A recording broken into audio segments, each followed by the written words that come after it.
Shrimad Bhagavad Gita chapter 2 श्लोक 46।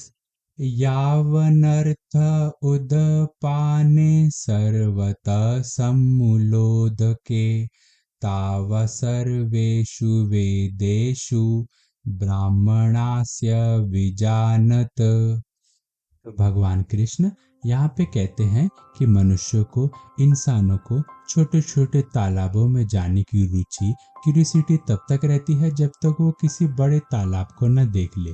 जैसे कोई इंसान है, अगर उसके पास 2 लाख रुपया साइड में रखा है, पहले तो उसका ध्यान उस पे रहेगा, वो उस 2 लाख पे।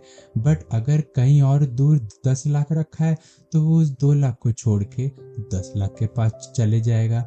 तो ऐसे ही भगवान कहते हैं कि यहाँ पे छोटे छोटे तालाब, मतलब कि जो हम अपने संसारिक दुनिया में हम जो सुख दुख, राग द्वेष, एक दूसरे से जलन गुस्सा भेदभाव जो करते रहते हैं, उसमें हम तब तक फंसे रहते हैं जब तक हम किसी बड़े ज्ञान को ना समझ ले, जब तक हम किसी बड़े ज्ञान को ना समझे कि उससे बढ़कर भी कुछ है।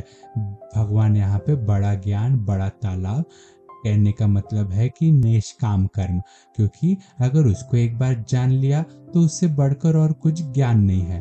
तो भगवान कहते हैं कि अगर एक बार बड़े तालाब को समझ लिया, जान लिया, तो ब्रह्म को समझ लिया, ब्रह्म को जान लिया। ब्रह्म को जान लिया मतलब सुप्रीम जो ज्ञान है, सबसे बड़ा जो ज्ञान है, उसको समझ लिया। तो भगवान कहते हैं हमें सांसारिक जो जीवन है उसकी छोटी छोटी चीजों में तक फंसे रहते हैं जब तक हमको किसी बड़े ज्ञान का पता ना हो। और एक बार बड़े ज्ञान का पता हो जाता है तब हम उस छोटी छोटी चीज को देख के सोचते हैं, यार कितना बेसमझ था मैं कि उस छोटी छोटी चीज को लेके कभी सुखी होता था, कभी दुखी होता था।